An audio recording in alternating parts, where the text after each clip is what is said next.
he makes the important point about the propositional truths that people seem to come away with. I saw the DMT machine elves. I saw God. I saw that there was no God, Sure. right? And he makes a claim that actually startled me when he first said it, which is he says that the propositional knowledge claims of higher states of consciousness are, to use his exact word, useless.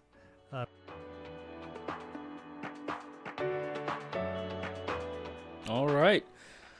Here we are, lecture 12, man. Getting in a Lecture flow. 12. Go ahead and just All right, take it start away. off with the summary as usual. Yeah. So this is part 2 of the exposition on higher states of consciousness. And the bulk of this lecture focuses on introducing ideas that try to answer the question about the prescriptive nature of higher states of consciousness. In other words, why should we believe these states offer useful insights that we should pay attention to? And Vervaeke over here plumbs the depth of cognitive science to give us sort of a construct answer to this.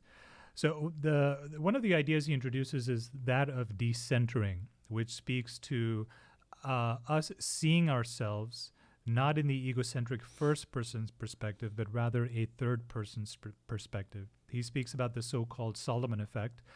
In other words, if issues you're grappling with are described in the third person, they can often lead to insight about the problem. And he argues that an egocentric view of things could lead to a systematicity of errors that block us from insight because we remain entrenched in the egocentric perspective. The notion of the egocentric self serves as a kind of abstract glue against which the world is understood. Everything is perceived in relation to the self, and that's useful, which is why the egocentric perspective is so deeply enforced.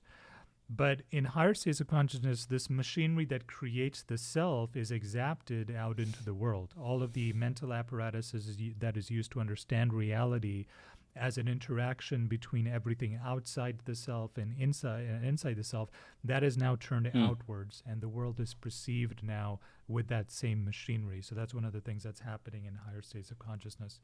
Now, the second idea is the deployment of randomness, and this is a slight tangent that is required to explain the concept, but the deployment of randomness in neural networks that are used in AI to gain a more optimal grip, as it were, on the information, right? So introducing randomness to training data sets makes the model work better because randomness allows for real relationships in the data to become emergent in contrast to the noise.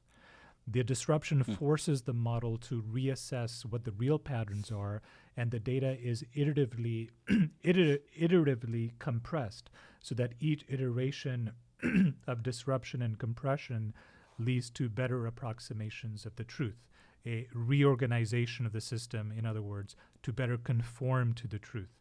So this process of seeing everything and then integrating again together, of differentiating and integrating, is a quality called metastability. So the system is changing constantly. So in a sense, it's not in a stable, steady state, but it is stable in a meta sense in that the change is occurring around a process of complexification. And the way that you grow and transcend as a system is by complexifying. So these are some of the ideas that might be occurring in higher states of consciousness, but then he goes on to create a framework of the idea of plausibility, which I really thought was an interesting idea. It has a lot of applications in other domains also, which is a bit of a meta statement to make. But so the mind has internal machinery that helps us to determine if something is plausible, right? And that's a specific term. Something that if something is plausible and presumably actionable, and it rests on three things, three pillars. The first is converging lines of evidence of the proposition. So if you are seeing the same thing from different modes of entry, it's more likely to be true. And to give a very basic example, if you hear a dog outside barking and then you go outside and you see a dog barking, you have two modes of input telling you the same thing. And the more modes or the more inputs from different places you get that then converge to the same conclusion, the more likely it is that that perspective is rooted in truthfulness, which is the first pillar of plausibility.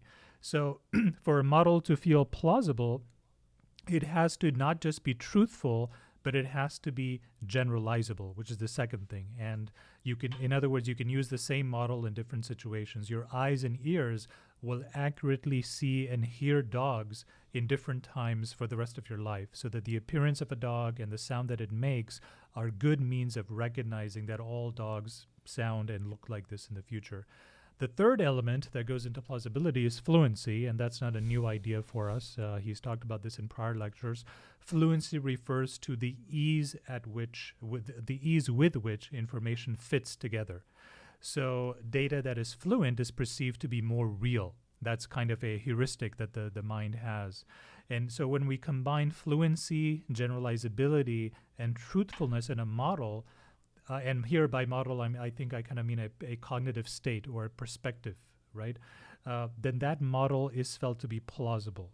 And Vervaeke argues then that higher states of consciousness feel to be extremely plausible because the system shift that occurs in them has all of these elements of plausibility. Now, he makes a really important point at the end, which I think we should talk about to some extent as well. And I'm curious to hear your thoughts about it. And he makes the important point about the propositional truths that people seem to come away with when they come out of these states, right? They come out of them and they say, I saw the DMT machine elves, I saw God, I saw that there was no God, right? And he makes a claim that actually startled me when he first said it, which is he says that the propositional knowledge claims of higher states of consciousness are, to use his exact word, useless. Which was a bit shocking to hear. He says that the higher states of consciousness are not about propositional knowing or secret metaphysical truths, but they're about participatory transformation. And that was a very big shift in how I previously thought of higher states of consciousness. I'm like, oh, I went there, saw this, came back with this philosophy that only I can understand, right? Because I saw it, right? And I can only vaguely, in the words of language, try to explain to you what I saw, but I can't because, hey, language. But Vervaeke says it's not about that at all, right? It's not about propositional knowing. It's about participatory transformation, which again harkens back to that idea of conformity, right? Of understanding something by conforming to it, which is by definition a participatory transformation. So, I left out a lot of stuff, It was very jammed packed, but this is sort of a 30,000 foot view. No, I think that's necessary. I will be honest. I think I understand watching this why it was a part 2, right? He did spend a lot of time retaking ground to some degree, right?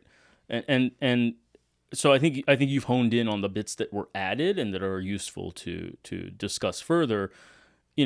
Last time even we talked about the notion of disruption, getting an optimal grip, and how the higher states of consciousness. He's adding a bit of language to that in terms of adding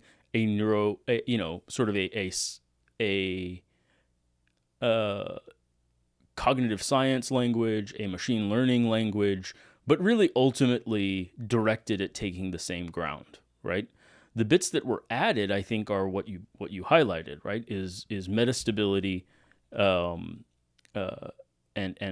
plausibility. I think those are the two huge additions to what we had already talked about. So yeah, I think we should spend most of the time on those. Let's just jump right into your last point first. I think the notion of propositional knowledge. It's funny because we talked about this even last time, right? We were joking about this. Is where I was just very blithely like, Buddha was wrong, right? Like, and the notion there was like, it's what you're saying is it's a propositional wrongness, right? And science hasn't converged on it. Other religious traditions have not converged on it, right? The propositions are all different, but at their best, I would argue most of the mystic traditions converge on somewhat similar of a way of being, even if all the propositions are not shared, right? In terms of kindness, in terms of how we treat each other, in terms of like the importance of love, the importance of, the spiritual, the relationship to what's usually framed as God, right? But is sort of just the general pattern of the universe, right? And our relationship to that pattern. those things do converge across traditions. The being mode converges. The propositional assertions do not, right? And so, and similarly, you can make propositional claims about the best way to achieve that being mode, right? But a Sufi is going to give you a different answer than a Buddhist about the best way to get in touch with that enlightenment, right? One's gonna whirling dervish spin and, Allahu, Allahu, and the other one is gonna do a very different set of practices. It's out of a different wisdom tradition in some sense, but will come away with a similar mode of being if the goal is achieved to some degree.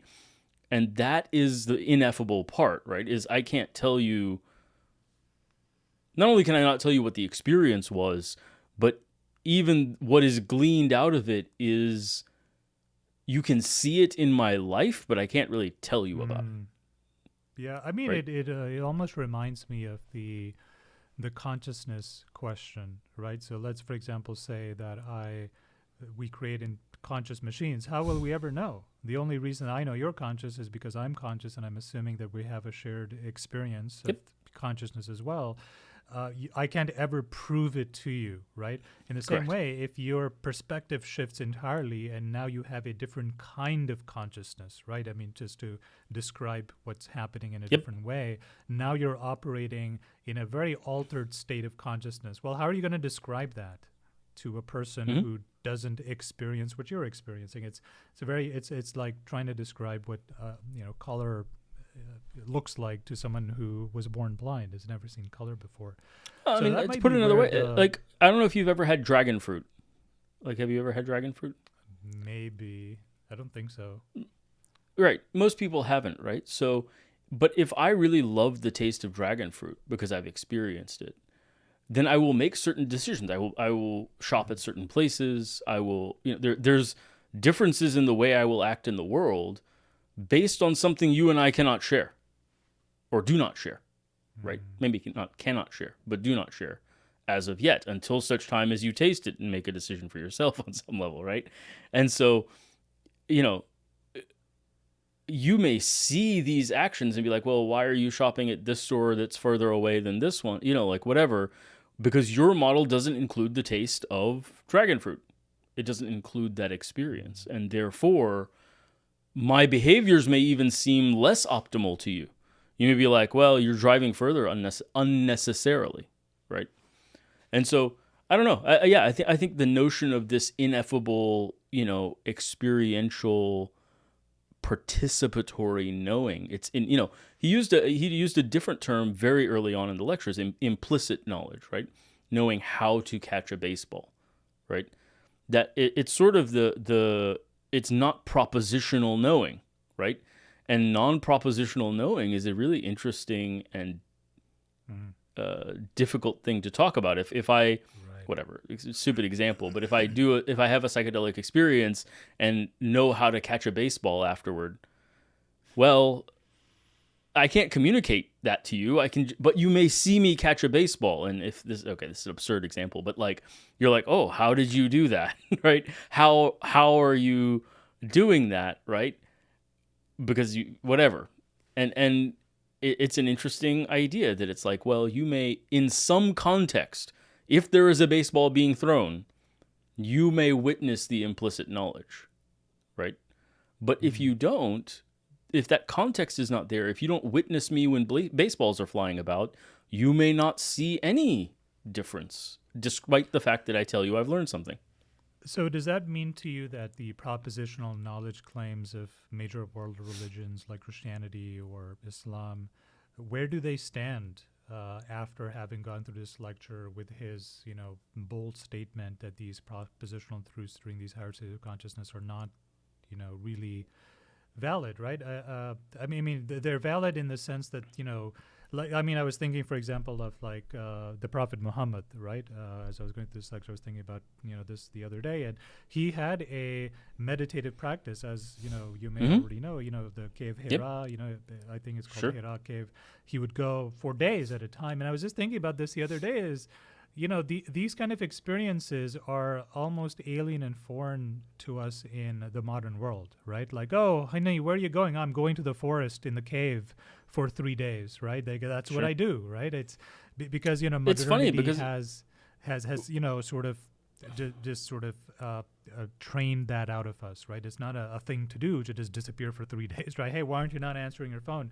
But what I'm getting at is that he yep. eventually comes down from the mountain with revelation. I mean, I'm presuming that he probably had a transformative experience at some point in time. He had this practice for years. And out of that came detailed propositional prescriptive knowledge, right? That founded a religion. But given what we have learned, or what, Vervaeke is saying, where does that put the propositional knowledge? Yeah, you can't know, right? So here's an interesting here's the challenge is are those like if you were Buddha or you were Muhammad or you were whatever and you have a transformative experience of any kind, right? And you can say whether was that divinely inspired, was it not, was it whatever, but you've had some sort of or you've had some sort of incredible transformative experience, right? And you want to share this because you think there's value in it, right? How would you share it? You can't share it propositionally on some level, right? But you can share other propositions that increase the likelihood of someone achieving that state. Mm-hmm. And so I think there may be, whether divinely, if I were God, I would do the same thing, right? Hey, you guys aren't going to get here just me telling you about it because there's no way to tell you about it. But let me prescribe a way of being in life that will set you up maximally, ideally, to hit this state from wherever you are. And mind you, you're trying to come up with something that appeals to someone across intelligence levels. And mind you, intelligence levels have been going up over time, right? So 100 IQ today is higher than 100 IQ in 1900 for as long as we've been tracking, right? So I suspect that peters out to some degree. But Industrial Revolution probably sped up that with increasing abstraction, but so on and so forth. But my point is that across intelligence levels, across time, across whatever, you're trying to say, okay, what set of instructions can I give that will assist people in hitting this state, right? Let's say don't fixate on the material world. Most world religions kind of agree on that, right? Like, create a practice of charity, create a practice of kindness, a practice of whatever, right? And then there are all the disagreements between world religions on propositions, on prescriptions, on whatever, but there's a fair degree of similarity as well. Try not to owe debt, try not to, because if these things tie you, if you owe debt, which I feel very strongly, right? Why don't we go off into why don't I go off? Well, I got to pay the mortgage, right? My patients are great. So maybe if I told them, hey guys, I'm out for 3 days in the forest, they might take it. But it's not trivial, right? I'd have to make arrangements. Hey, who's covering them? Who's doing whatever, right? It's funny, actually, I think it was in med school, I did that. I actually took a Ziploc bag of nuts and berries and like a couple gallons of water and just drove out to a state park and just started walking for like 2 days. And climbed and I didn't take any cell phone with me. I didn't take anything. I literally walked out with like nuts and berries and water. And it's a little bit like fasting, I would say. Like you and I have done prolonged fasting, right? In that, on one level, nothing profound happened. I didn't have any amazing insights. I didn't have any transformative experience. On the other hand, it's possibly the most beautiful night sky I've ever seen, right? It was summer. I, woke up in the middle of the night, could see the Milky Way. It was, in that sense, an incredible experience. And number two, it created a certain amount of understanding of what simplicity I'm capable of, right? And fasting is the same way. So if you go 3 days without food, all of a sudden you moderate your perception of hunger forever after, right? Is like, no, Right. actually, I can survive 3 days, 5 days, however long without food. So I'm not starving. No, I'm not going to say that anymore, right? It's just not true, right? And so I think doing it once in your lifetime even creates a certain experience. And then doing it as a practice, I can imagine, would compound some of those things, right? And so I never got to the point where I did it as a practice. I just, like I said, I did it once. But any of these things repeated over time would build. That sort of harkens back. Before we started the podcast, I was telling you about how my meditation practice has sort of deepened, largely as a result of these lectures, because it's given me a philosophical, intellectual scaffolding to understand why I should engage in these practices, right? What am I actually trying to achieve here by doing this, right? And this gives it a far richer context and depth these lectures have. And one of the things that I'm realizing is, and he said this in one of the other lectures as well. He says when you engage in these practices repeatedly, you are priming the pump, right? He talked about, you're reordering the relevance realization machinery. He did it here as well, where you're increasing meta stability, you're integrating and complexifying. And he says the more you engage with this, the more it is you're training your mind to receive insight where insight is required, right? And that has been, incredibly, it's a good label, right? And he actually used the word priming the pump, right? Yep. And it's a good label to like put my activities of meditating under, is that, okay, I'm doing this for this reason and I'm priming the pump, right? And so I sort of feel like labels are pretty important, when you're sort of trying to discuss your own mind. It's like, oh, I do this thing, let me call it that, right? So that I can understand the set of psychological underpinnings behind this kind of activity. I'm just going to label it, and I mean, labels are huge. We've talked about this at different times, but we can reiterate, right? Is labels are words. Words are categories, right? It's a way of carving out the world in some sense, and they're absolutely useful. That's why we have words at all. That's why like. I was just thinking about this. You gave the example of a dog, right? It's like, well, what is a dog? If you start giving a feature list, well, it's 4 legs and it's furry and it's whatever, this and that, right? But I can show you a dog that has 3 legs. I can show you a dog that doesn't have fur. I can show you a dog that doesn't have a snout. It's a pug, right? And the eidos of dogness, somehow transcends any of the feature lists we might name, right? And yet, by having that label, we're able to carve the world out in a particular way. We're able to interact in a particular way, whether danger or safety or cuteness or whatever, right? We change how we are in the world as a result of that label, and it's that's a very simple label. Yeah, I sort of just brought it up as almost as a reminder to myself, right? Because I have some interest in deepening the practice, the meditation practice for me, and contemplative practice as well, as he's sort of recommended, kind of, and giving it a label like, okay, what am I doing? Oh, I'm priming the pump, right? And giving it that label sort of extracts out, all of these last 12 lectures that we've talked about, right? It's like, oh, Sure. This is what it converges to. So let's change the subject just a little bit. I want to get your thoughts on something. So on the last lecture, I think it was, he referenced a book called Waking Up, I think it's called, where it's basically a catalog of these enlightenment experiences or heightened states of consciousness experiences. It's basically the person who's collected multiple accounts, and he talks about them, the range of sort of experiences, right? The varieties of the higher states of consciousness experiences. And I'm about, I just started the book. I'm about 50 pages in, and one of the themes that keeps coming up in these states of consciousness, which I knew before, but I'm deliberately now choosing to meditate on it, is a lot of these people who have these states describe them not just as ineffable, indescribable, and all of these other things, and transformative, but also describe them very much as joyous, as something that brings them much peace, equanimity, tranquility, There's a profound sense of wonder and joy and beauty, and a sense that everything is just going to be okay.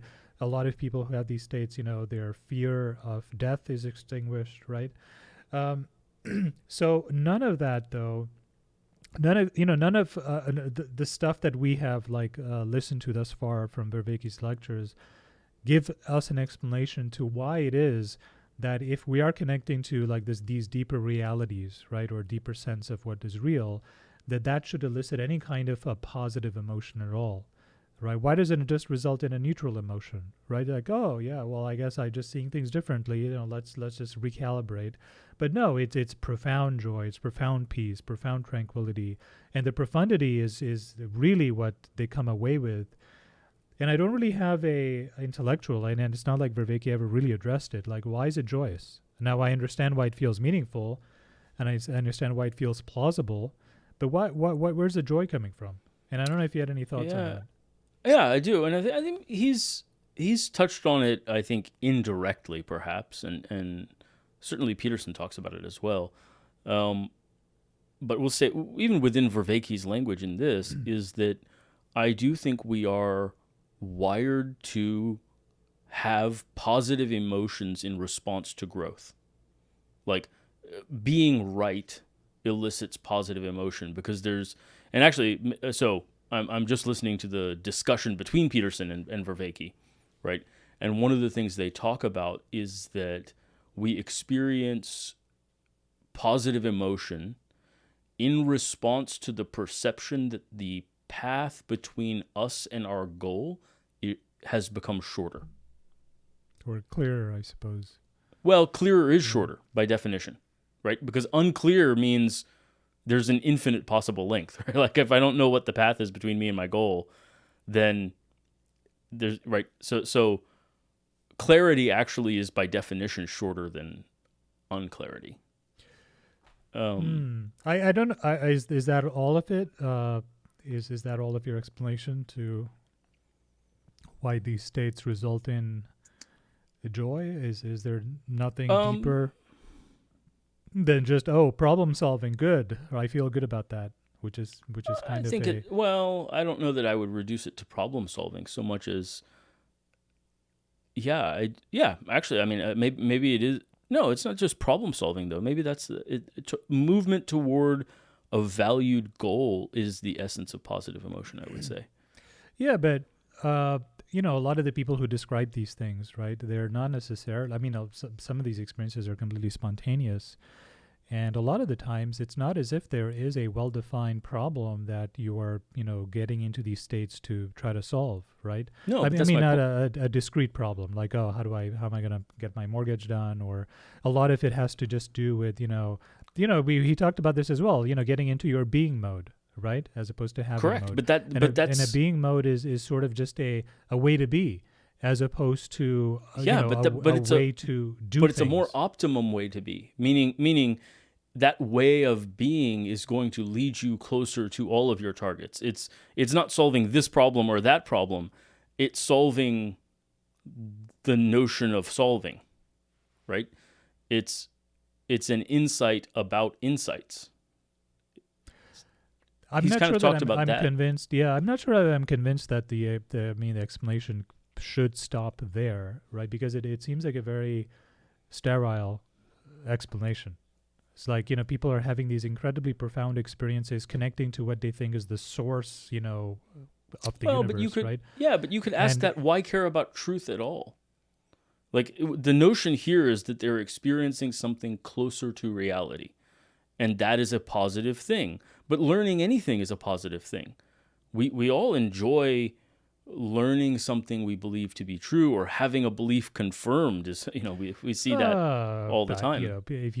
If your girlfriend is cheating on you and you learned that truth, that's not necessarily a joyous occasion, right? Like when the pieces fit together and you're convinced that, actually she's cheating on me. Sure, that fittingness together of all that. And I would say, and again, I would say there are a lot of people who have very negative experiences of psychedelics, enlightenment, whatever, that nonetheless say, just like maybe the cheating girlfriend, like, it was an awful experience, it was an awful thing to learn, but now I can set my life up better, right? Like, but now I through that awful experience, I was able to restructure my way of being, and whatever that was, whatever that may be. I mean, people, and we have this, there's literature on this, is that even people who had negative psychedelic experiences still view them as useful, right? So, and again, I think the notion there of positivity, of like what is, that's actually what Vervaeke and Peterson were talking about, is what is positive emotion at all, right? Like not pleasure, which is maybe more sensory, but positive emotion, joy.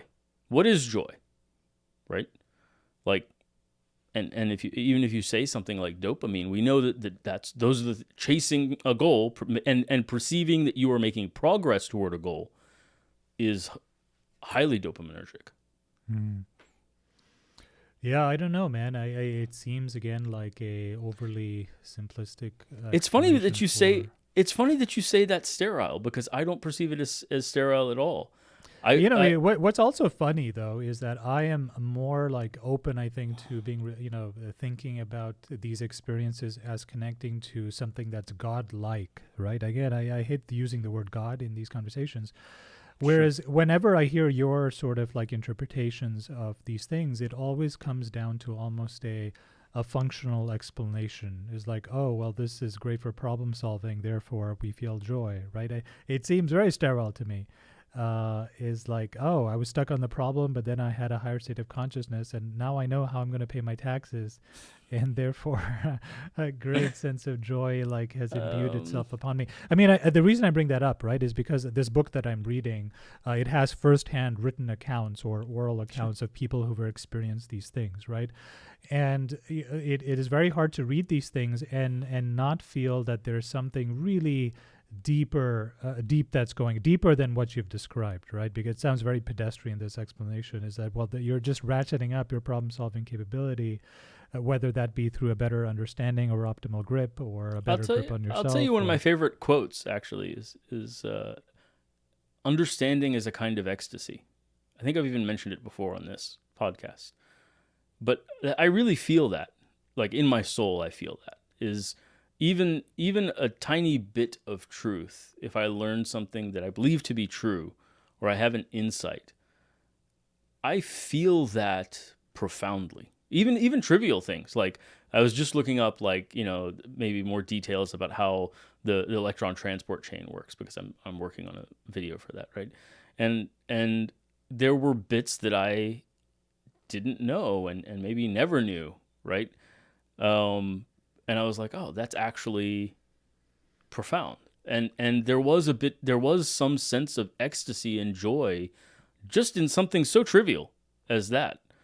Like, I really find that, and I think that we are that way. I think that, when you first understand, and the more profound the learning, the bigger the joy, I think. Like, there's a big difference between understanding some particular arithmetic problem and understanding numeracy, right?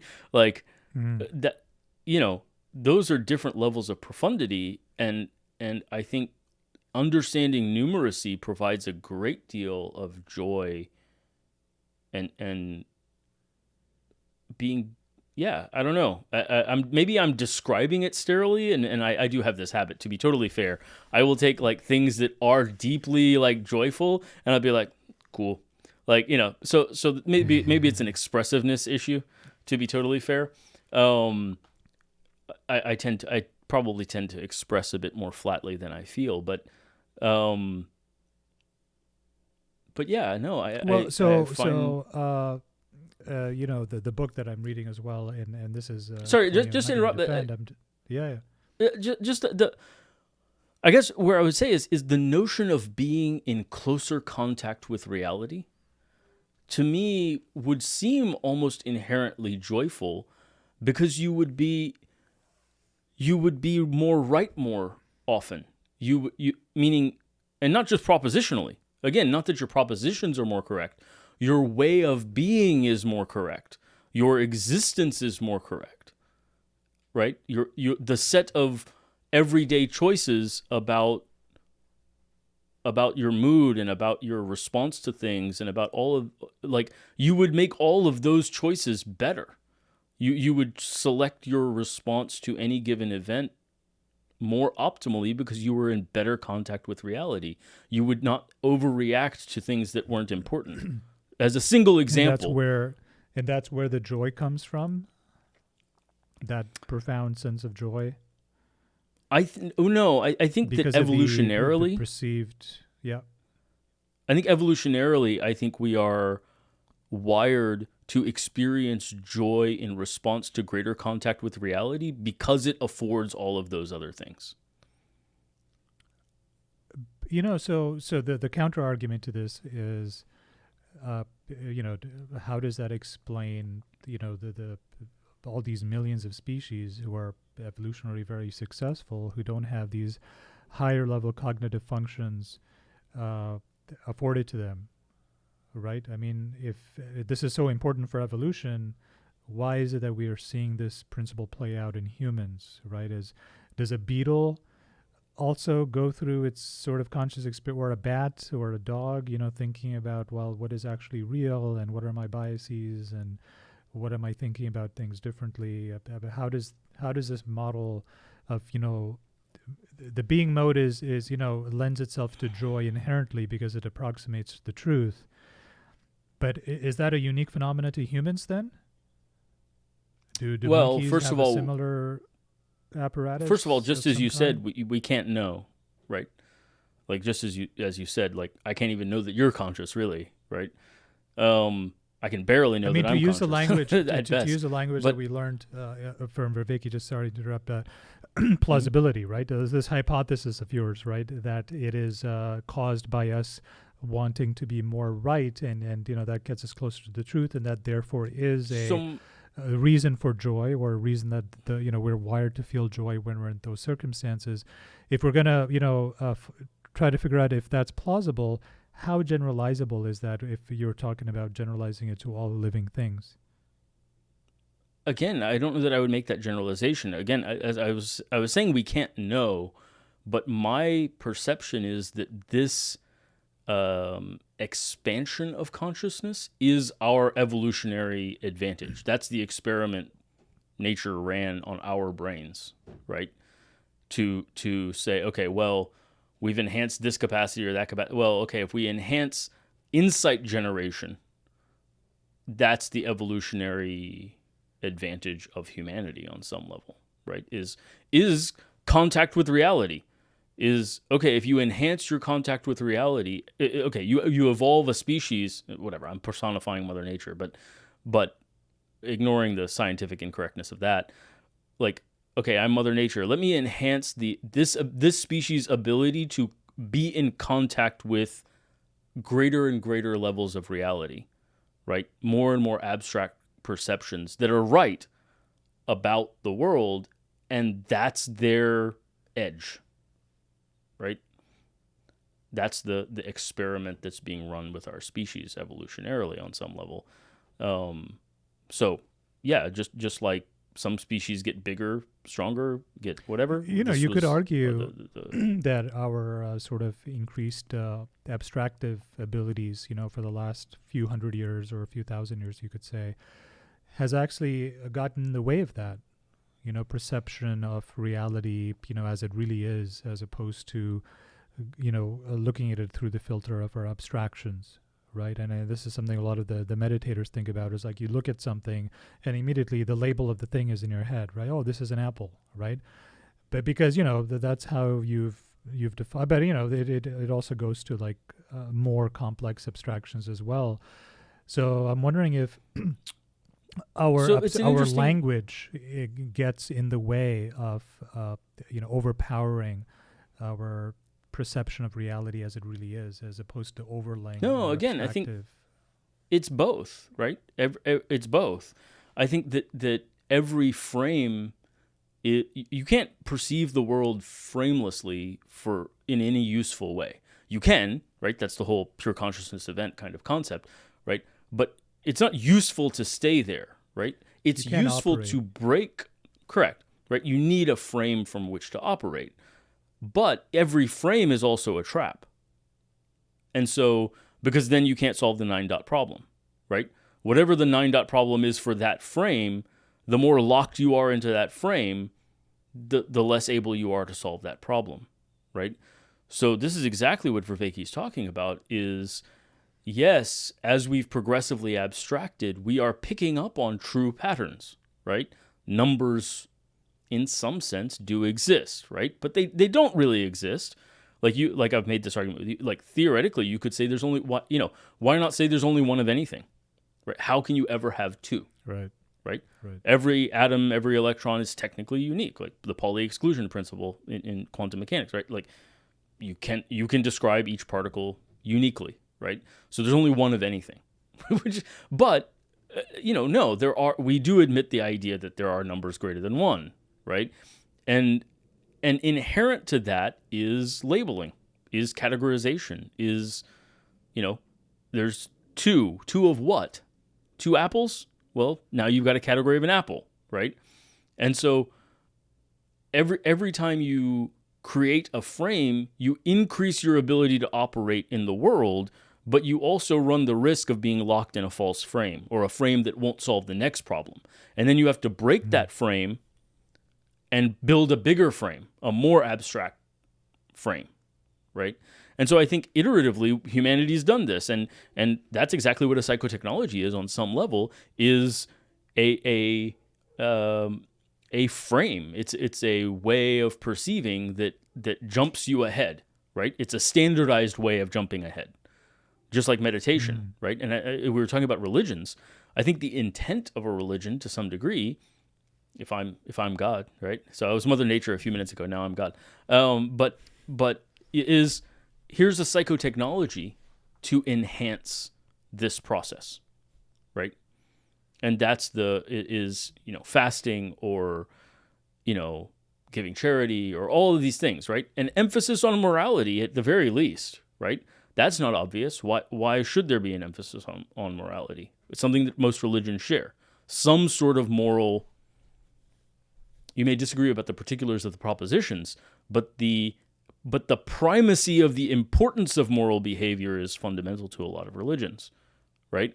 And I think that's a psychotechnology to enhance your way of being in the world. Is if you do this as a practice, you will find that you are operating in the world in a better way, right? Your operations are more effective. And so, I think that's one way of conceiving of this progressive, iterative advancement in abstraction, and then retroactively the development of psychotechnologies to say, well, when we bring up kids, let's help them kind of jump ahead.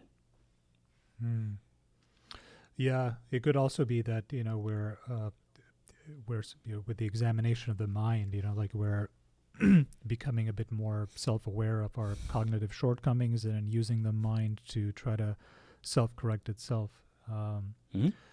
Yeah, I'm still not convinced about the whole joy thing, but we don't have to belabor the point. There is another thing we could probably. I just don't experience joy, so that's I don't. Which is the idea of using science to get to plausibility, and this is really not a conversation anymore about higher states of consciousness, as it is about some of what I thought were really good points he made about the limits of science, right? And we've talked about this before in other contexts as well, but might as well bring it over here. It's kind of difficult to talk for a long time about higher states of consciousness because it's a bit difficult. Yeah, because they're ineffable, right? Yeah. Exactly, right? So we might as well let's talk about things that we can't talk about. Something that has a bit more meat and potatoes, which is the idea. Sure. Like we have this mental machinery that tells us what is plausible and not plausible, and we went over the sort of the elements of the machinery, right? It has to be truthful, it has to be generalizable, it has to have fluency, and if it has those things, then our brain tells us we have the subjective sense that we are closer to reality of the situation, right? And he says, well, why don't you just use science, right, to tell us what is true? And, he made an argument that I never really thought about before, which is that, even when we do science, right, the hypotheses that we decide to try have to go through this filter of our own plausibility, right? And he gave some really like great examples. It's like, oh, let me see if collecting frogs in my basement will change the election outcome in Australia, right? Why not do that experiment, right? I mean, what are you, anti-science? And the reason is that, you know, the plausibility machinery tells us that that's probably not a good place to look for causative patterns, right?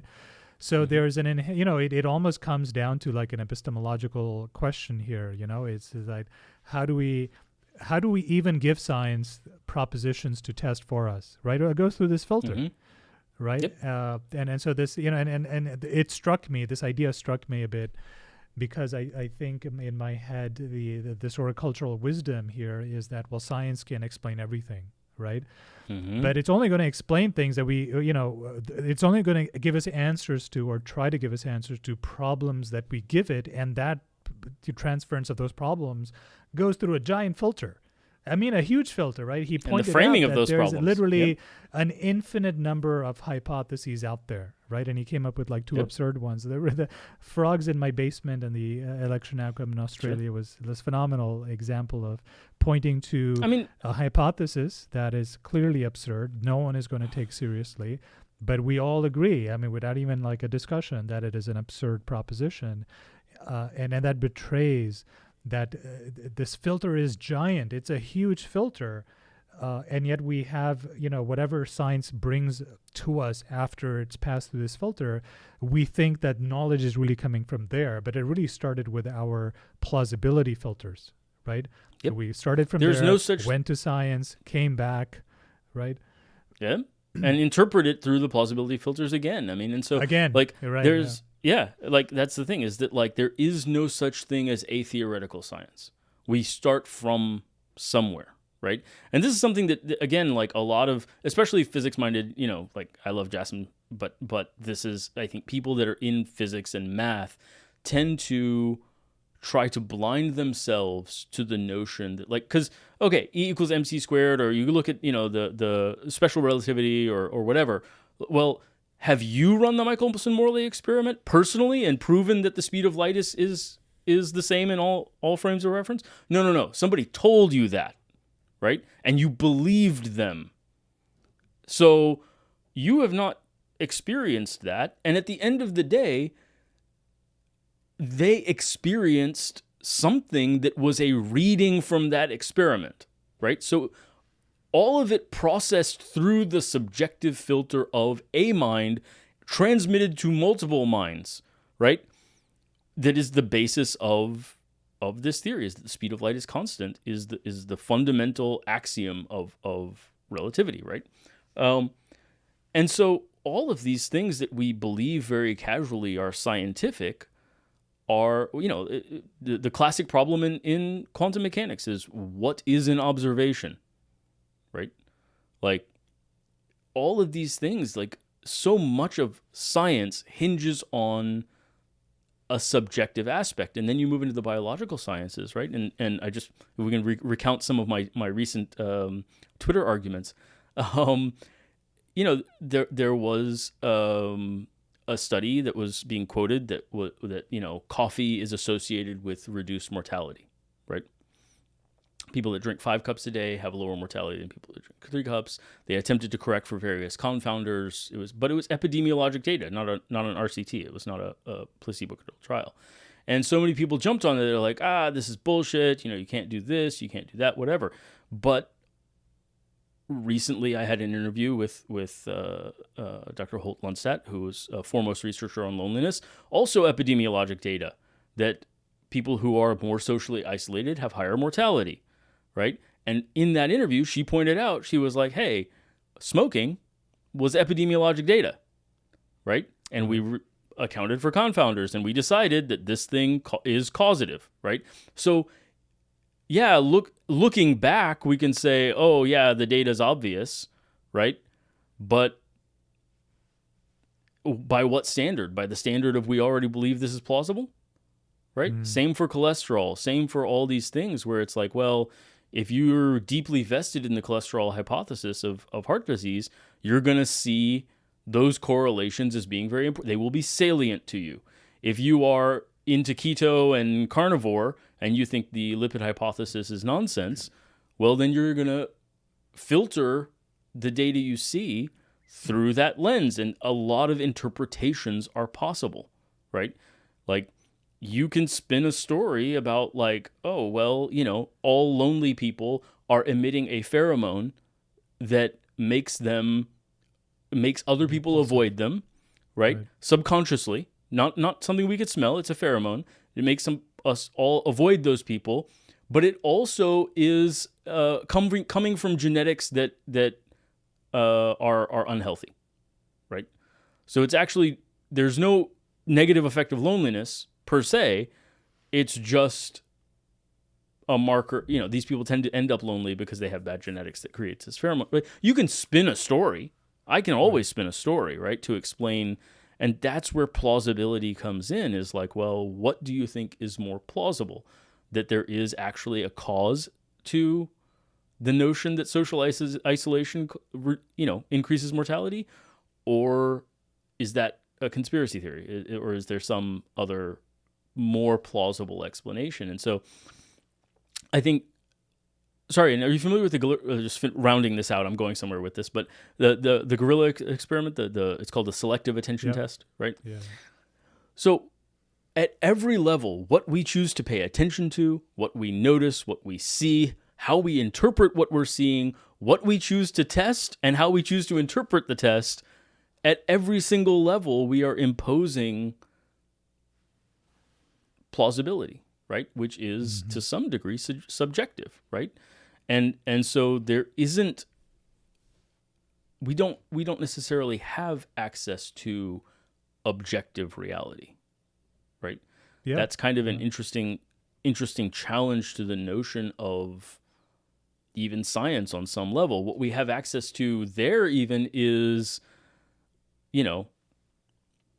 reproducibility, right? And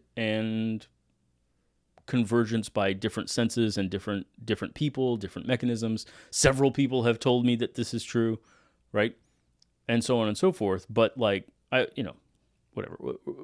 Getting into philosophy of science here a little bit, or more than a little bit, but there's no guarantee that there are rules to physics, right? Like, we've observed it over a limited space of time that these things seem to operate this way, but no guarantees for the future. The future, in the next moment, like, if the rules of physics are random, maybe we've just had a good run, right? A good 13 billion years or so.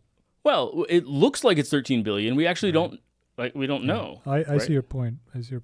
Another thread I wanted to pull on a little bit over here. Me and you have had conversations on this podcast and in private as well about psychedelic substances, psilocybin. And I think one of your criticisms in the past of some of the experiments, the data that's been run, is people report feeling more creative on, say, marijuana or psychedelics, and then when the experiments are actually done, it turns out that's not the case at all. There's actually no objectively improved evidence of creativity at all. But then, with this lecture, when he talks about that these higher states of consciousness are not about propositional knowledge, right? But they're more about, a participatory transformation. Has that sort of changed your perspective on psychedelics, right? Because I think for you, like, you've always framed it as, well, there's no evidence that they actually do anything useful, in terms of problem solving, right? I think this is the context we were talking about, is like, if I take psilocybin and then I meditate on a problem, maybe an insight will occur. And I think your way of thinking about it, and I think my way as well, has been, well, some, propositional insight will occur that will allow me to solve the problem. But even I'm starting to think about it now in a different way because of this lecture, is that it's actually about participatory transformation. I'm not going to go there and see God or DMT elves. I'm going to go and conform. I'll be in a different conformity state, so to speak, right? I'll be conforming differently with my reality from now on, ever so slightly, right? So I want to clarify. My arguments have been with microdosing, not large doses or transformative experiences. And specifically because people don't report the microdoses as transformative. They report the microdoses as, oh, I was just a little more creative. And there's no evidence of that being true. So again, the claim is propositional and the refutation is propositional, right? The claim for large doses is not propositional. This was a profound experience, right? And I live my life differently and better as a result. That's not testable. That's not subject to testing, right? And so the real question is, do you feel the need to live better? Or do you perceive in your life a need for a different way of being? Right? Mm-hmm. Meaning, are you running up in a very lived way, not in a propositional way, but are you running into a 9-dot problem of how you are in the world? Right. Right. But I would imagine most people would say yes to that question, right? I don't know. Most people do, walk in the world with some major traumas or, major issues. Perhaps it's a phenomena of modern culture. I don't know. I love that movie, As Good as It Gets, right? Where he goes, no, that's not true. So many people, their lives, that's just their lives. Picnics and tuna salad. Just nobody in this car. But, I mean, I think... I don't know, man. I think that there are a lot of people, certainly, who are facing a 9-dot problem with their way of being. I don't know if I would count a majority. Maybe even a majority. I would say that, I would say a majority now, but that's related to the deconstruction of our wisdom institutions, and maybe that loops us right back to another aspect that I thought was quite profound is,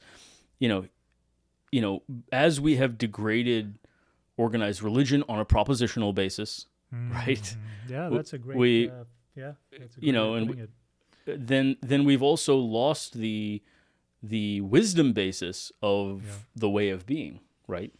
And so, I think then we do have more people who are struggling with their way of being in the world. And I think it's always been a problem, but I think it's accelerating.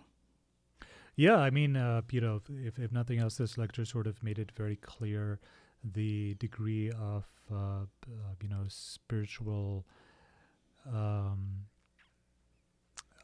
paucity, right? There's a paucity of like spiritual tools available in modern society, right? Institutions, cultural wisdom, even just the notion of like saying, "Oh, I'm a highly spiritual person" or highly religious. You have to sort of apologize almost or explain away in the next breath that you're not actually crazy and woo-woo. Or whatever, right? Yeah, totally. You almost have to like, you have to walk on eggshells, right? So you go for a big job interview in Silicon Valley or something. You're not talking about your faith over there, right? Although it could be some of one of the most important aspects of you, right? It's like, well, Absolutely. how, what moves you, right? Like, what is it that you believe in, right? And if you say things like, well, I just feel like my role in this life is to be a force for good in the world and to be my best self and to do activity that where my work is a theater for my spiritual practice, which is honestly like how I'm starting to think about my life, right? Yep. And I think that that's a robust way of thinking about your life, structuring your life. Well, that just sounds like crazy talk. Totally. Right? That's the cultural milieu that we're in. I mean, I talked about this in my this testosterone video. This is what I do, right? I mean, like and this is what I'm confronting all the time is patients come into River Rock and they say, "Well, I'm feeling fatigued." Well, sure, I can do a sleep test and we can do this, and some of them will have sleep apnea and whatever. We'll rule out physical causes, but a large percentage of them, and then they say, "Oh, well, my testosterone is low normal," right? And it's not going to help.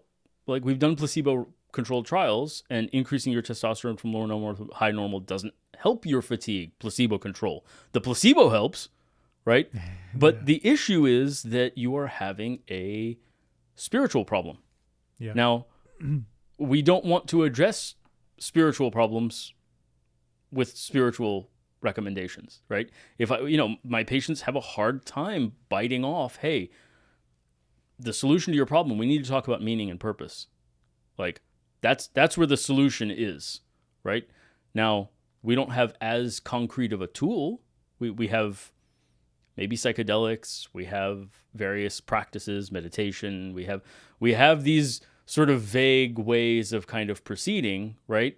But we don't have we can't do an MRI of your spirituality. And so, and make a firm diagnosis and a quick, route. It's experiential. It's practice. It's time, right? And that's very hard for people to bite off, that their subjective feeling of malaise or pain or anxiety or whatever has a spiritual in this sense, right? It doesn't have to be a woo thing. I mean, Vervaeke's laying out kind of a very cognitive science view of spirituality, right?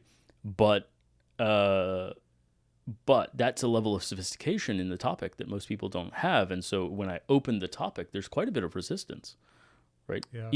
Even though, like, I'm trying to tell you, like, look, that full body MRI you want is not going to solve the problem. Like, you're not going to figure out your anxiety by getting a full body MRI, right? That's just not. Yeah. I mean, that's the whole scientism, religion, right? That has cropped up, is that, quantify everything and change the numbers to look better, and a cascade of mechanical things will happen that will improve your health and your outlook, and you won't be tired then, right? Because you've balanced the right hormone and you've done the right thing. And the placebo effect itself, speaks to the fact that there's something else going on, right? The quality of the mind is also highly important. And I'll share something with you. How much I've hated and complained, on numerous occasions about my great sensitivity to even minor amounts of sleep deprivation. I only slept 6 hours today. Like, the world is falling apart. Yeah. Right? And, through the series of these lectures and, just getting into my own, meditative practices as well, priming the pump, so to speak, and sort of internalizing the idea that, no, I do have free will, that my choices matter, that the future is unwritten, it's not mechanical, that, I can embody a certain spirit, an eidos of, my best self or whatever, right? And bring that forth into the world.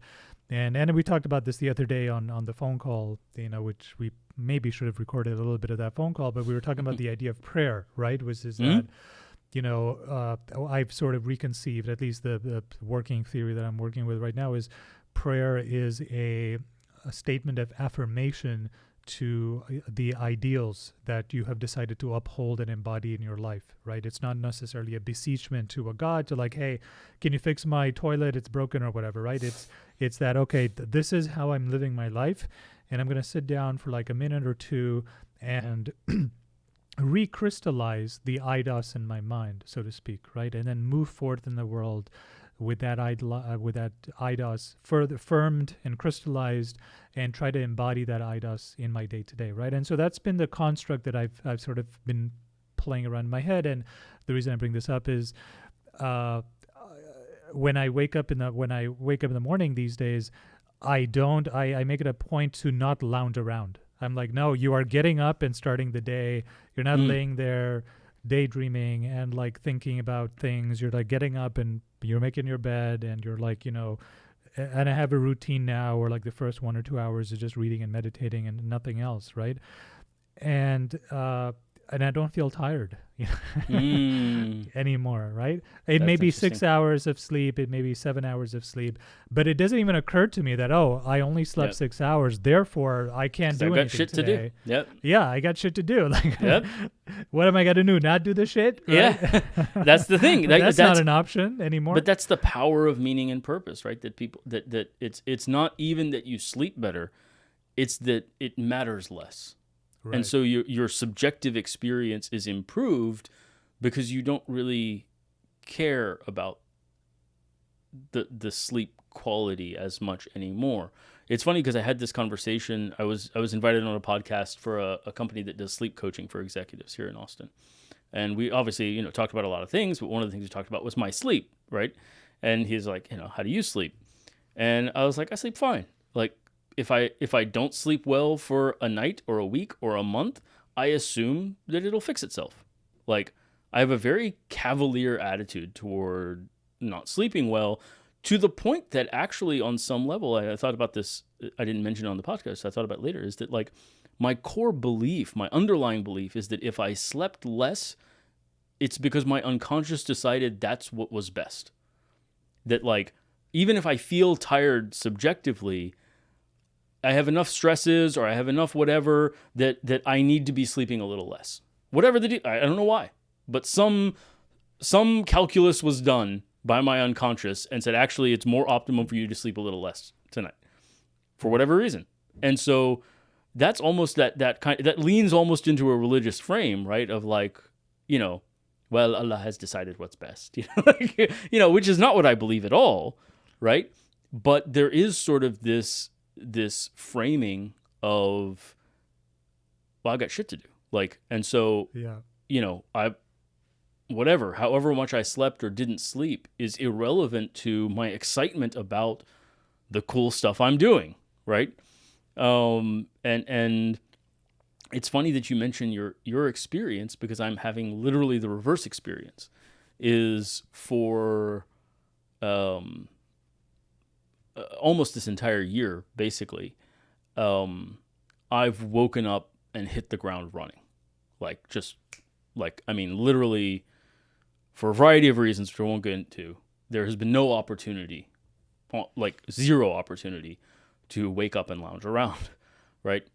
And it's been fine, but I've also noticed that the depth of my insight is starting to suffer. I'm not getting enough time to take in new ideas, to daydream, to let my mind drift to bigger topics, right? It's very focused work. And so I'm actually trying to deliberately wake up and spend at least an hour not doing anything, right? Before I engage with the day or whatever. And so there is that balance to be struck, right? There is such a thing as to be too busy, right? Because then, to use the, some of the language that we picked up in these last 12 lectures, you are stuck in the gestalt, and what you need to do is go back into the sort of pure consciousness experience, right? You need to scale down, right? You need to break frame, right? Because if you're like really busy doing a thing, the gestalt is sort of taken over, right? And you're just in that frame the whole time. And that may be it may be a perfectly correct frame, and it's doing a lot of work for you and everything. But just to speak to what you're speaking of is you're in that lane for a long time, and you're like, oh shit, I haven't actually had any new thoughts in quite a while. And as long as you recognize that, and it's even more dangerous because the lane is going well. Yeah, everything's going well. Right? In fact, all the things are happening, things are clicking, the gestalt is working. Yeah, I'll share an insight with you. Like when I'm in a really good mood and I meditate, it's much harder to meditate. Yeah. Much, much harder. Interesting. My mind wanders like way more, right? Because I am just suffused with all the good things, right? And I'm having all these like thoughts of, good, well-being to others, and, oh, isn't that flower wonderful? And I can't wait to go to the park and enjoy a walk, and I'm all these positive emotions, right? But they're still thoughts, right? Sure. Which I have to depersonalize, or at least just sort of observe in a non-judgmental way. Because when you are, I'll help you out. Just when you're in a good mood, just give me a call. Because when you are imbuing the positive emotion, you're like, because positivity can breed positivity, right? You're feeling good about yourself, then you appreciate you're feeling good, then you feel gratitude that you're feeling good, but these are all thoughts as well, right? And the whole point of meditation is to sort of just watch your thoughts in a non-judgmental way. But if you're judging them to be so amazing and good, then while you're judging, right, there's a judgmental aspect to it. It's easier to be non-judgmental when you don't want to be judgmental, when you would rather not be in the thought and look at it from afar, right, which is what you're trying to do with meditation. But in the same way, I mean, maybe this is analogous to what you were describing, but when things are going well, it's very easy to find yourself stuck in a frame, which may, in the long run, result in problems. Right? Right now, it's working just fine. Right? That's the thing. You over optimize to the present. Yeah, over optimize. Right? And then you end up fragile. So, because who knows what's coming around the bend, and you've over optimized to this moment, and then the next moment comes, the next challenge comes, and you're unprepared. I mean, and this is a very religious frame of thought, right? Is the flood is coming, right? Winter is coming, right? Like, and that's the essence of those. That's why those thoughts strike us as being profound. Is right, the flood is coming. So, things are going well now. The flood's always coming. So things, just because you're feeling, whatever, or another, if you're feeling good, remember, this too shall pass. Like, and so you got, and you got to spend some time giving due to the notion that no matter how good you're feeling, when you're feeling bad, this too shall pass is hopeful. When you're feeling good, this too shall pass is maybe an anxiety that's hard to face, right? But it's also true. Yeah, that's true. All right, man. Any other thoughts? I think we kind of crossed the hour over here. Yeah. No, I mean, I think we actually, there is one more. The notion of metastability. I thought maybe just an appreciation of the notion of complexifying as concurrent, differentiating and integrating. And he gave a very elegant metaphor, right? Is that the zygote, as it grows into a baby or a human or an adult, it's a single cell, and then it divides, and then the cells start to specialize. They differentiate. They are not all the same, right?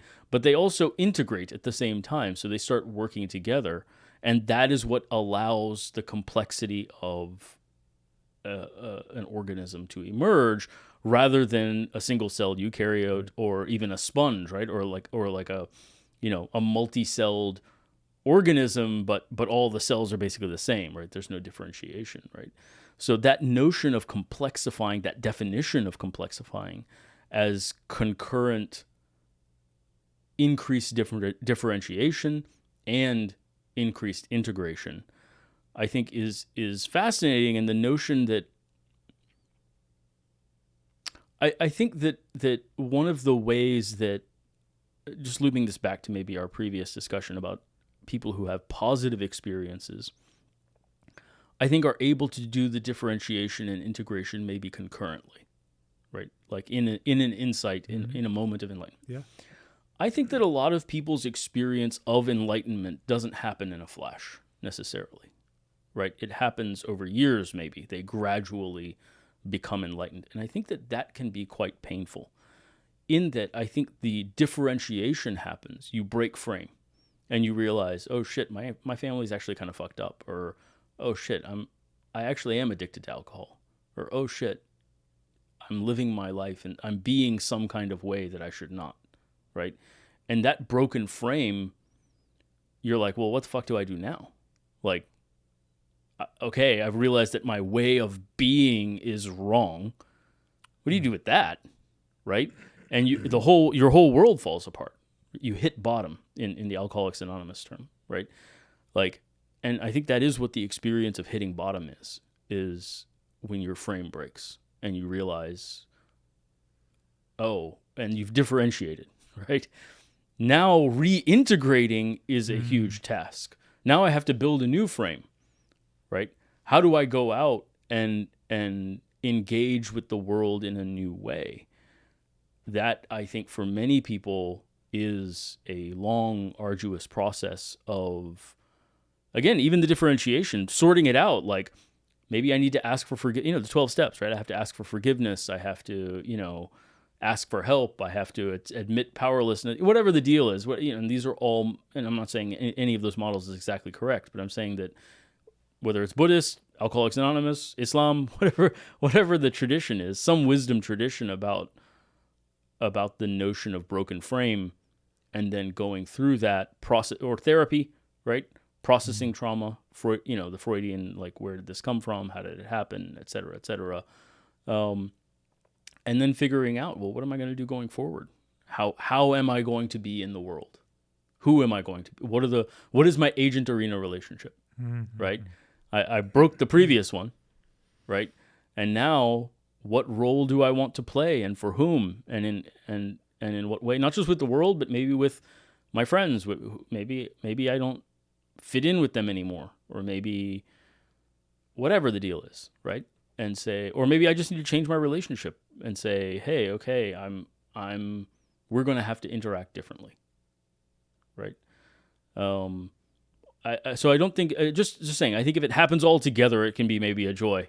I think that enlightenment happens for some people piecemeal, bit by bit, and I think that can be ultimately positive. I think it is ultimately positive in the end, but I think Eckhart Tolle talks about kind of this kind of experience where it took years. He like slept on a park bench for like years, like because he experienced the differentiation, but the integration took a long time.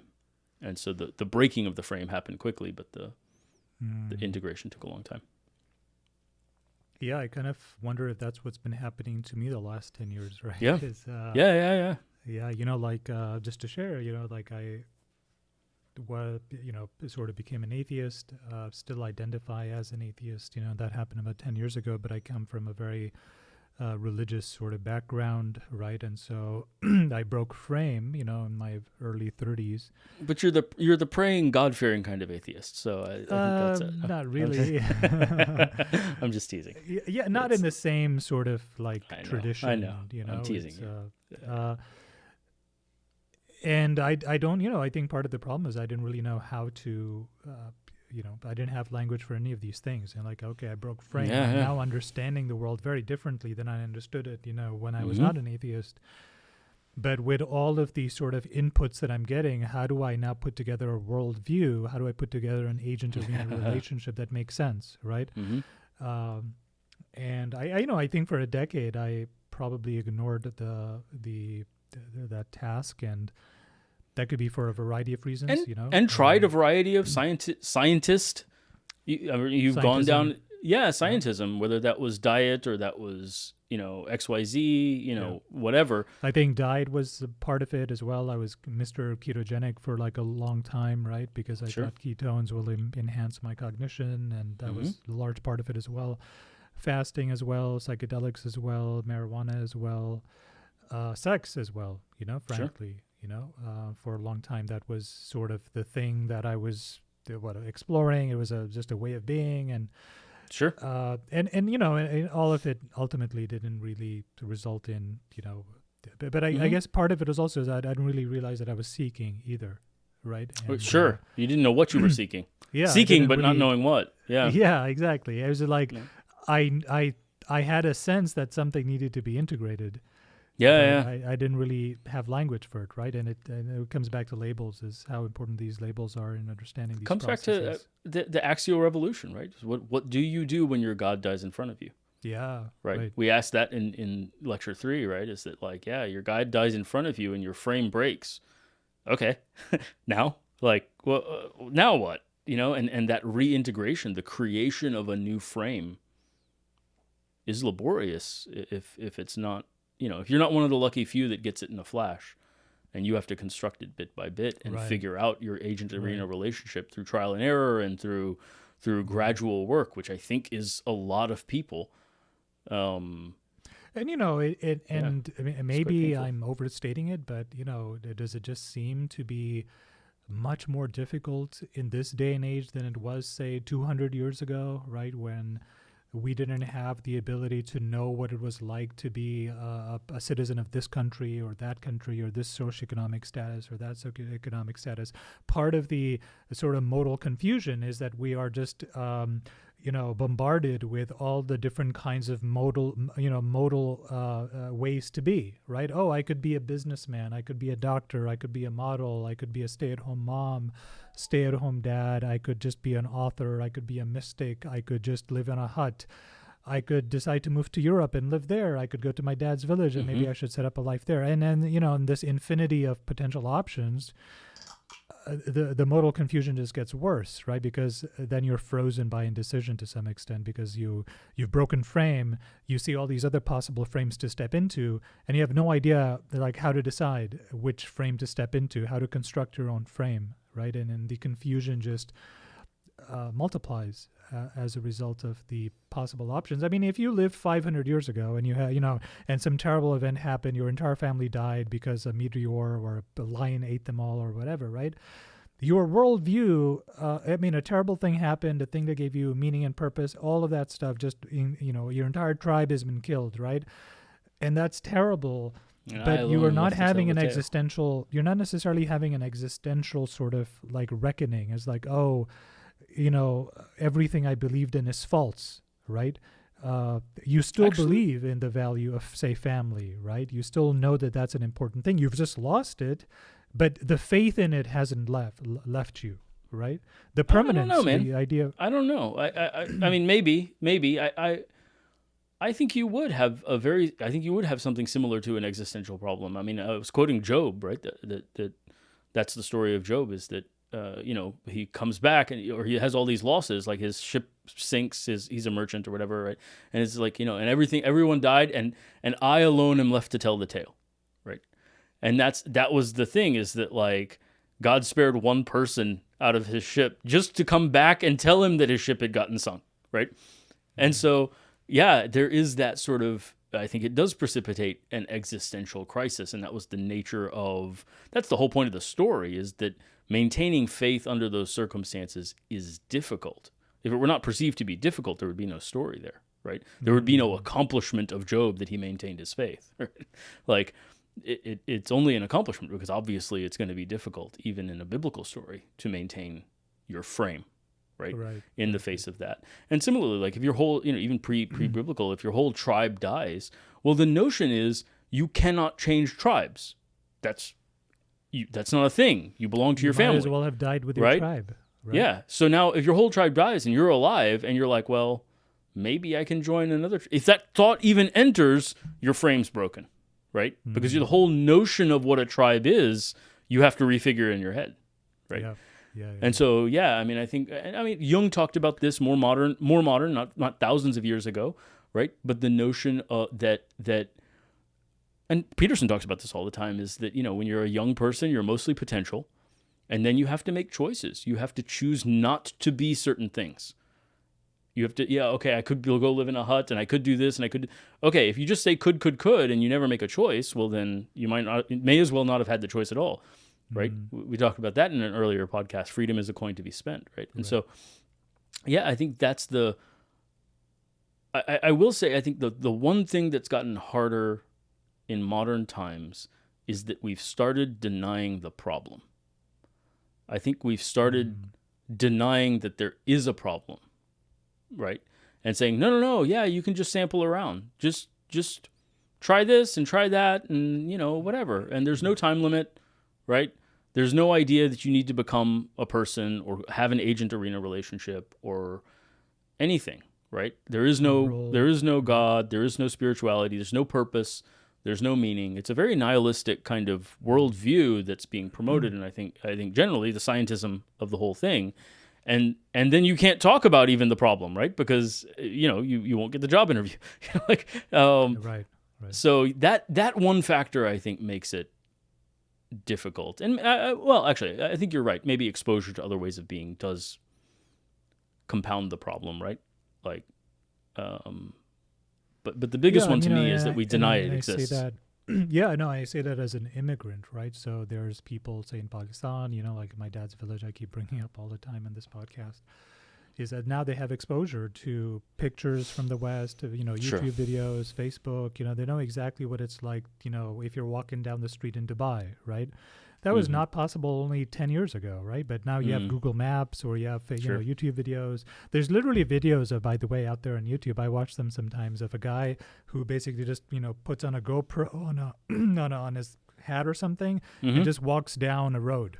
That's it. In some city or town or whatever. There's no talking. It's like 3 hours of him walking and you're just you're enjoying the scenery as he's enjoying it as well, and it's and there's like thousands of hours of this, right? And so if you're in it, that wasn't available 20 years ago, where you could just put yourself somewhere else, look at the architecture there, look at how the people are dressed there, how they're engaging with each other, and then you have a sense of, oh, this is a one way to be also. And then you have because by nature we compare things, we compare that way to be to our current way to be, and then doubts start creeping up, right? And that's part and parcel of the meaning crisis as well, is that we are given all these options. It's like, and it was perhaps a simpler world when you only just had one or two options. It was like the way you lived and the way that people down in that town lived, 5 minutes drive away. Sure. And that was the only way. I mean, but those people are crazy, man. I mean, that's just a totally different, they're just bizarre over there. No, I mean, and that's also part of like the immigrant experience as well, is that when you come over here, like from a country as far away and as different as Pakistan is from the U.S., and they're very, very different cultures. When you come here, and especially if you decide to become an atheist, I'm partly telling my own story here, is you have to make decisions about what to keep and what to throw away. It's like, okay, what parts of my culture do I still think are great, right? And I can name a few, like, the consideration towards guests, right, is something I really admire, and I think that's a virtue that I've internalized. But there's like vast segments that I'm like, this is garbage. Like, I do not agree with these beliefs or these perspectives. I want nothing to do with them.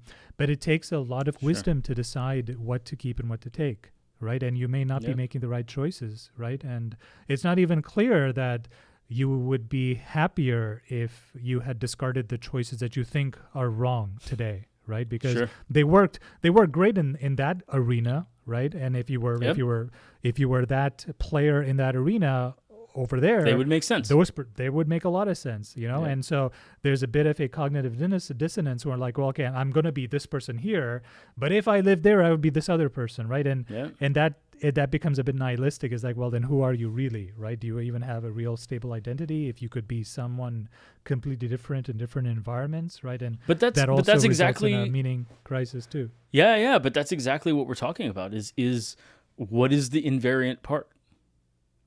Some of that would be invariant, right? Some of that would be, yeah. And that's who you really are. So it actually gives you that huge disruption, gives you an opportunity to get a better optimal grip on who you really are, right? Whereas someone who lives sunk into that agent arena relationship, that single agent arena relationship, would have a harder time getting that optimal grip because they had less disruption, right? And so more things would appear to be invariant, and they just never experienced the variation, right? The frame never breaks, right? The frame never breaks. You get on a plane from a third world country and you land in a first world country. That's some nice breaking of frame right there. Yeah. No, I mean, I can imagine.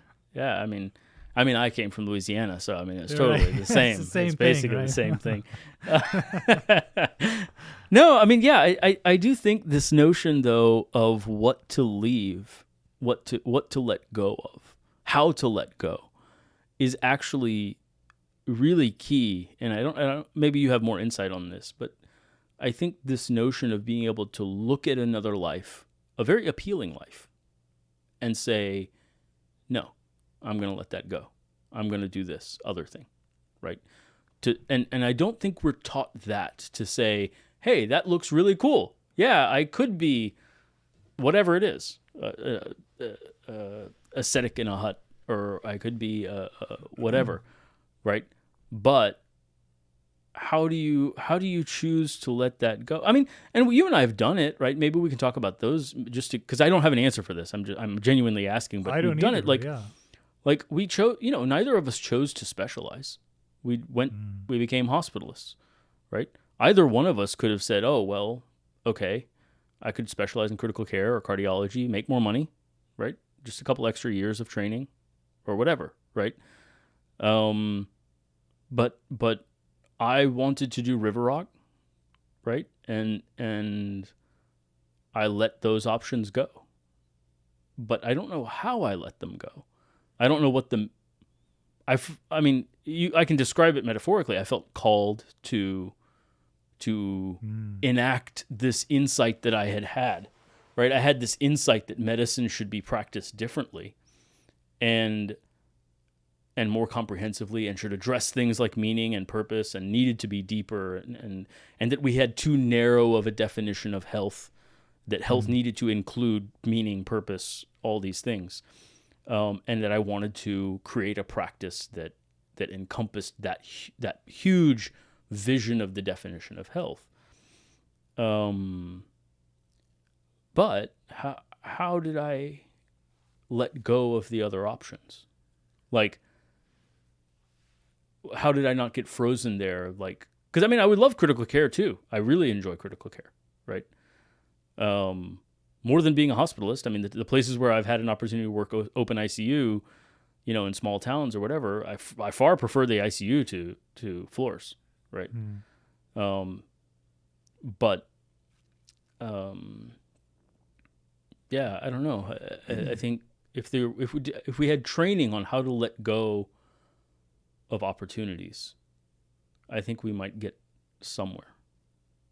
Because especially in our modern world, we see all the opportunities, but we're not taught how to enjoy it, enjoy the vision, and let it go.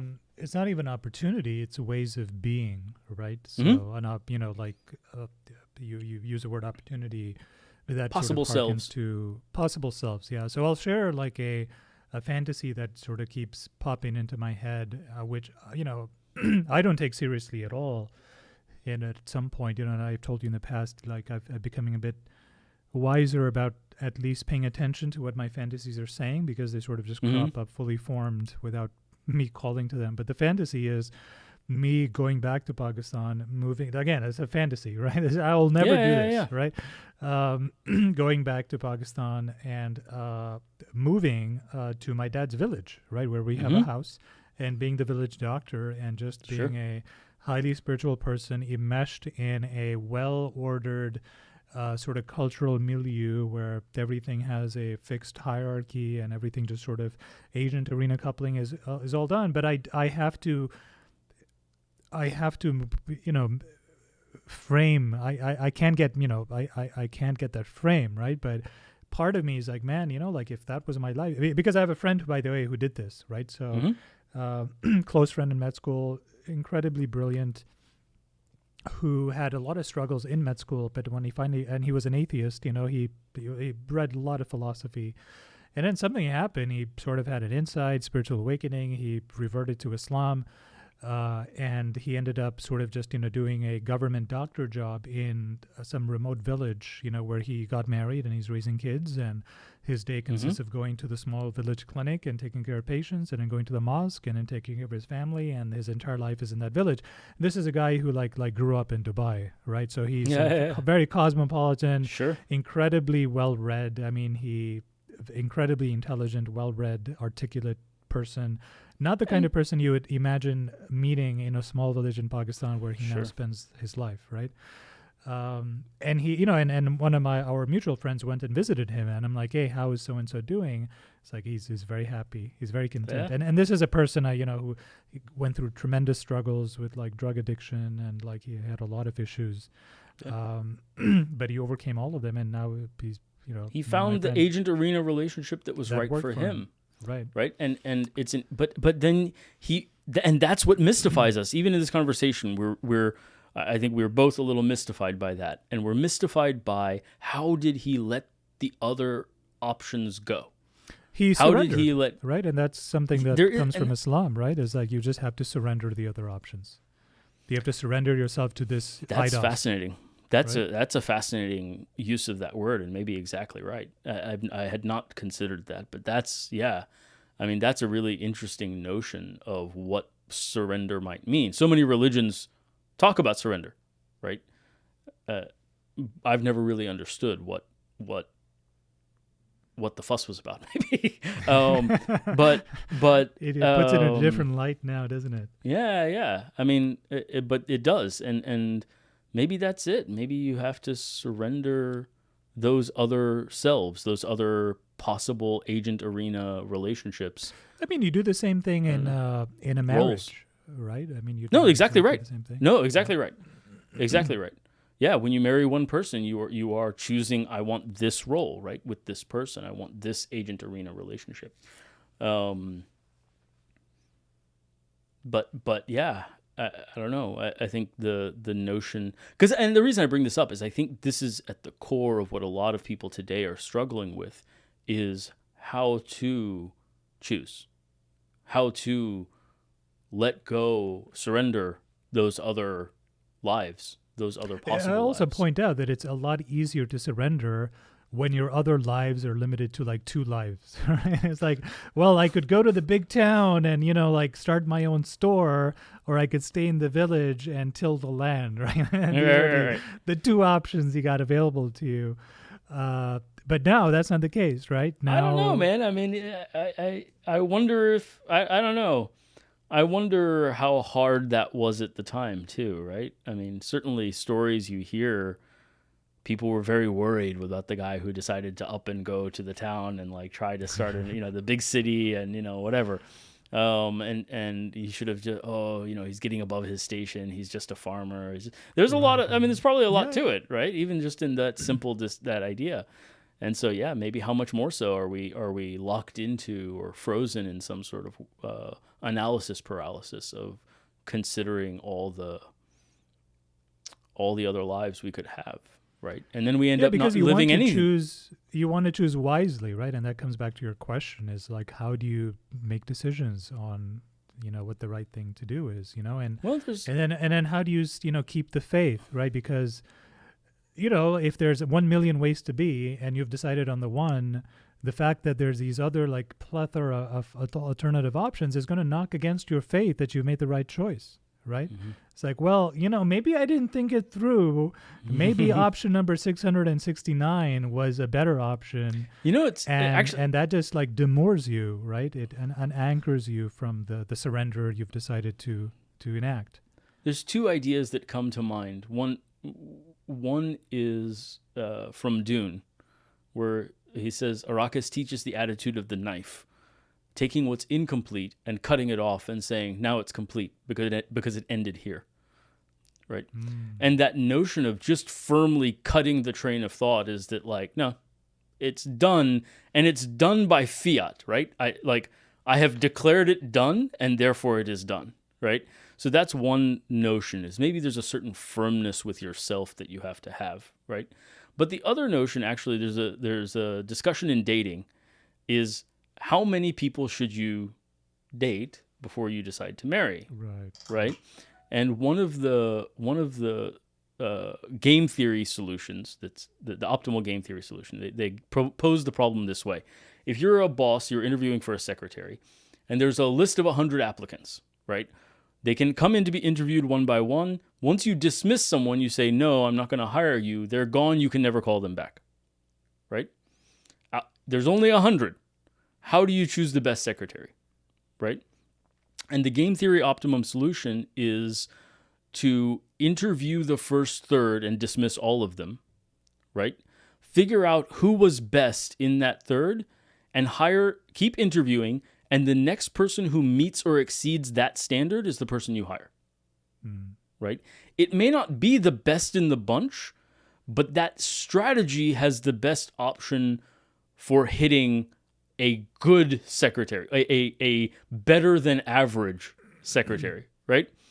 And so with all of these problems on some level, I do think you need to spend your youth, ideally, or maybe at some point your middle age or whatever, exploring different agent arena relationships. And at some point, you say, okay, I've tried out 5 of them, right? The next job opportunity, the next life that comes along that's better than the best of those 5, that's as good as I'm likely to do in this life, right? Without wasting too much of my life trying to find optimum, right? Because if I find optimum at age 99 and I die the next day, well, I never got to live that life, right? I spent too much time trying to find it and not enough time living it. It would have been better to find less than ideal, but still good at age 30 and live a good life till age 99. Yeah, right? but that model also, I mean, there's a couple of problems with it, right? Is that, oh, not problems, but it exposes the problem of infinite options or perception of infinite options, right? Is that, the next time something that's approximate comes along that I think I'll, do well with, I will take that option. The problem is the options don't stop coming in this modern world, right? I mean, we have jobs today that it didn't exist 20 years ago, right? And Mhm. that's true 20 years ago as well. Well, but that's And so that's a separate question. Is okay, once you've hired the secretary, how often do you reopen the question of should I get a do new I need a secretary, right?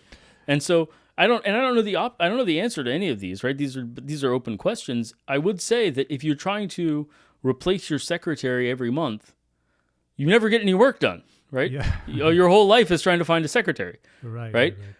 If it's 20 years, 30 years, well, it depends. Maybe that is optimum if the business hasn't changed, if her skills have kept up to date, if there's a lot of ifs there, Yeah. right? But it may be optimum. That may be great, right? Maybe you can plan out those 30 years such that she also gets to keep up with the industry as it changes if you've hired somebody intelligent, whatever the deal is, right?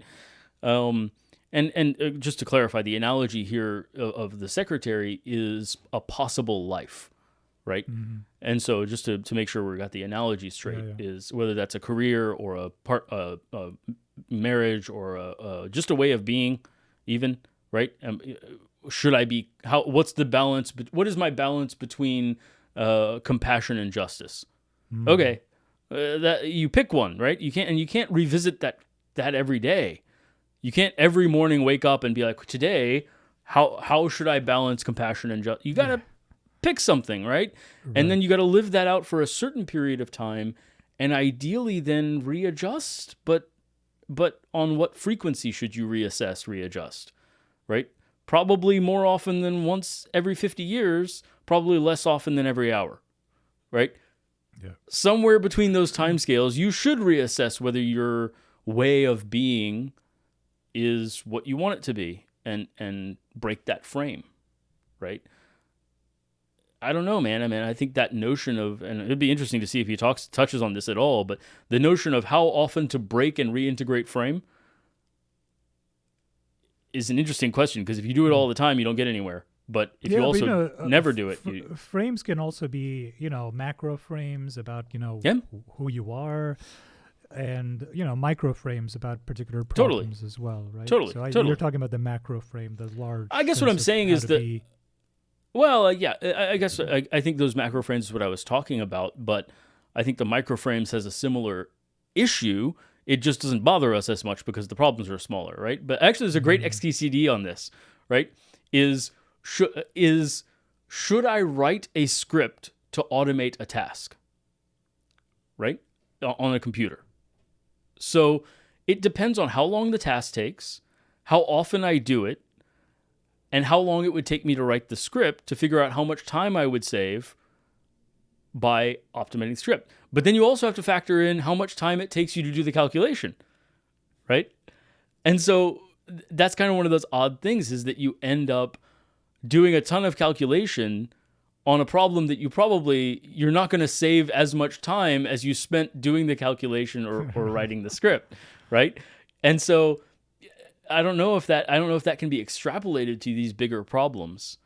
But for the small problems, I think to some degree we have an intuitive sense at what point breaking frame and coming up with an elegant solution is actually less efficient than just grinding through with an inelegant solution, right? I don't understand this problem, but I don't know what the answer is, but I know that I can find it by writing out all 50 permutations, right? If there's only 50, it's probably faster to write out 50 than it is to try to calculate the formula and figure out what the elegant solution is, right? But if there's 50,000 possibilities, it's more efficient probably to find the elegant solution, right? And so I don't know, man. I mean, I wonder if there's a way to bring that micro frame awareness. It is an awareness. It's an intuition, right? It's not immediately obvious. Back up to the macro of like, what career should I follow? Well, you got to I pick don't think you something. can, because I think when you scale the frames up that way, the macro frame is multifaceted, it's multi-layered, it usually involves other people, right? So it's, infinitely more complex as a result. I mean, You're you right. could have, like if you get married, for example, right? I mean, you breaking frame has some severe consequences for other people, right? That's going Yeah. to influence your decision to break or not break the frame, right? If you have kids, that becomes even more complicated. He had a really good line from Sartre, right? Like, hell are other people, Yeah, right? that's right. And so are, so is heaven, right? But he doesn't actually mention that. But, Yeah. so the micro frame and macro frame, again, I reiterate, I think, and I felt this myself, is when you have a sort of expansion of possible opportunities, that in itself is a challenge, right? You can call it a problem, you can call it a challenge. And I've noticed this as an immigrant, right? Because like I had a certain possible future in Pakistan, right? And it's not, I was not interested in any kind of futures in that place, and tried desperately to get out of there, and successfully did. And now, having accomplished that, I think to myself, well, what other frames could I break? Right? I broke that one. Right? I broke it real good, right? And now I'm living a very Sure. different reality than I would have if I hadn't made it here, right? Because sometimes I think about, well, what if I didn't make it as a physician? And it was touch and go. Like, it's not easy to just like immigrate here, right? You really, there's a lot of luck involved. And it's always been abundantly clear to me that in some other alternative reality where things were just a little bit more different, I would have been there in Pakistan and living a very different reality. So knowing that I successfully broke the frame, and it's a point of pride for me, right? And a point of pride for my family that I was able to do that successfully. The thought then keeps occurring to me is that, well, I broke it once and then I got divorced. I broke another big one, right? And then the problem is, well, I keep breaking these frames, and that's the other problem is, like you just said, you can't keep breaking them, right? You got to commit, you got to surrender eventually to one. Otherwise, you just don't really know who you are, and that really speaks to the core of the meaning crisis, right? As you keep breaking frames all the time, as you need to, but you can't. You also have to integrate. You also have to integrate. Yeah. You also have to reframe, right? You have to reframe. And right now, it's like there's just a shattering of the frame, and the pieces are just sort of amorphous, and you're trying to like get them together to like, okay, let's make sense of this, right? And I think that my experience is emblematic of like the meaning crisis that a lot of people are experiencing as well. Is that the reframing is difficult because you are challenged by the illusion, at least, of infinite possible frames that you could slip into. And maybe that's an illusion, right? But it's at least a possibility exists in theory that I could move to Hollywood tomorrow and become an actor, right? Or Sure. I do stand-up comedy, or maybe I start a podcast like Les Friedman or whatever, right? Yeah. Those possibilities exist, and they pose problems as a result of them existing, right? Which must be reckoned with. Yep. Anyway, well, on that note, on I'm that all cheerful talked note, we have no solutions. Only progressively more clever formulations of the problem. Yes, I hope you all listening are thoroughly depressed at the hopelessness of the situation here. All right, man. All right, dude. I'll catch you later.